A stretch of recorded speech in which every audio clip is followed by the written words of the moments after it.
Evimiz yıxılıb.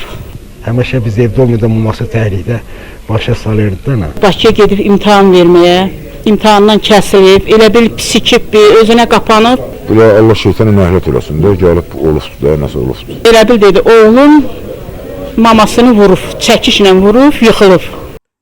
Şəmkir rayonunun Qaracəmirli kəndində baş vermiş hadisənin bəzi təfərrüatları məlum olub. DİN Mediazın yerli bürosu xəbər verir ki, ali təhsilli olan 1993-cü il təvəllüdlü Anar Natiqoğlu Allahverdiyev subay olub. O heç bir işdə çalışmayıb və ailəsi ilə birlikdə qalıb. Anası Çiçək Sərdarova isə kənd orta məktəbində Azərbaycan dili və ədəbiyyat müəlliməsi kimi çalışıb.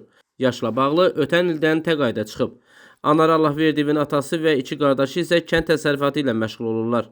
Hadisə zamanı isə ana və oğlu evdə tək olub. İlkin məlumatlara görə hadisəyə anasının Anardan təsərrüfatda ailəyə kömək etmə tələbi olması səbəb olub. Anar Allahverdiyev isə ali təhsilli olduğunu, kənd təsərrüfatı ilə məşğul ola bilmədiyini, hansısa başqa idarə və təşkilatda çalışmaq istəyi olduğunu deyib. Onun psixoloji problemləri olduğunu nəzərə alan valideynləri isə bunun mümkün olmadığını qeyd edib. Xatırladaq ki, 66 yaşlı anası Çiçək Sərdarova oğlu Anar Allahverdiyev tərəfindən küt alətlə qətlə yetirilib. Ondan bir neçə metr kənarda isə özünü yandıraraq intihar edib. Elə maması yenə deyib ki, bax olur burada yoxdur, bala dədəm qocalıb, təzyiqi var. Qardaşım da onun kimi işləməkdən olur, köməklə. Bunun üstündə deyib eləmirəm mən. Elə onun üstündə? Hə, onun üstündə. Mən Şəmkir rayon mərkəz xəstəxanasında tibb bacısı işləyirəm. İşdə olduğum müddətdə qardaşım bana zəng elədi ki, evimiz yıxılıb. Belə bir hadisə olub. Nə hadisəsi? Nə hadisəsi? Elə bil dedi, oğlum mamasını vurub, çəkişlə vurub, yıxılıb. Özünü də yandırıb, həyətin o tərəfindədir. Gəldim deyir, belə gördüm bunları. Nə səs, nə küy, heç nə. Bir yoldaşım dedi, xırıldayır. Ümumiyyətlə, nəsə bax, mübahisələr olub. Mübahisə zad olmuyubdu. Prosto bu oğlan institut qutarıbdı. Sonra da 2 dəfə, 3 dəfə Bakıya gedib imtahan verməyə. İmtahandan kəsilib, elə bil pisikib, özünə qapanıb ki, yəni mən pisikdim, imtahandan keçəmədim. Yəni evdən eşi də çıxmadı bu adam. 1 il, 2 il ərzində. Ki, özünə qapandı. Anasını yəni vurmaqda məqsəd.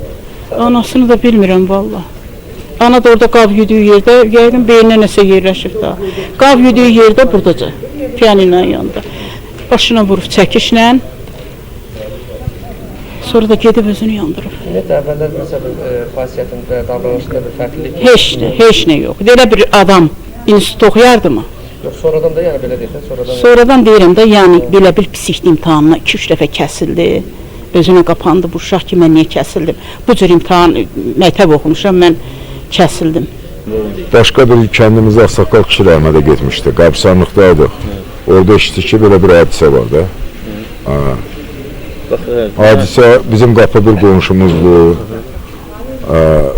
Rəhmədə gedən qadın Çiçək müəllimə mənim sinif rəhbərim olubdur, orta məktəb. Oğlu rəhmətə gedəndə o da texnologiya institutunu qutarıbdır. O da ali təhsil idi, işləmirdi prosto, hardasıdır. Və nədən o var alanında hadisə?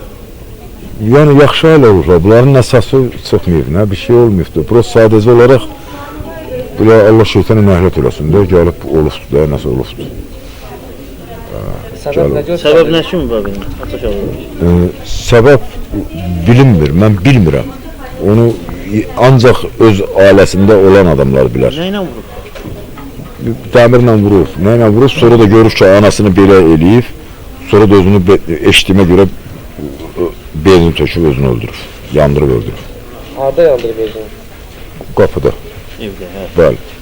Qeyd edək ki, ailə kənd sakinləri tərəfindən sakit və heç kimə mübahisə etməyən bir ailə kimi tanınıb. İl yarım idi çıxmışdı pensiyaya, adlı sanlı müəllim olubdu. Bütün şagird məktəb kollektivinin hörmətini qazanıbdı. Yaxşı ailə olublar. Yaxşı ailə olublar. Oğlan öz ailəli idi yoxsa? Yox, subay idi. Müəllimə hal-hazırda fəaliyyət göstərdi, müəllimə kimi? Pensiya çıxmışdı, 1-2 ildir pensiya çıxıbdı. Faktla bağlı Şəmkir rayon prokurorluğunda araşdırma aparılır. Nizami Rəsulov xüsusi olaraq Dinaz TV üçün.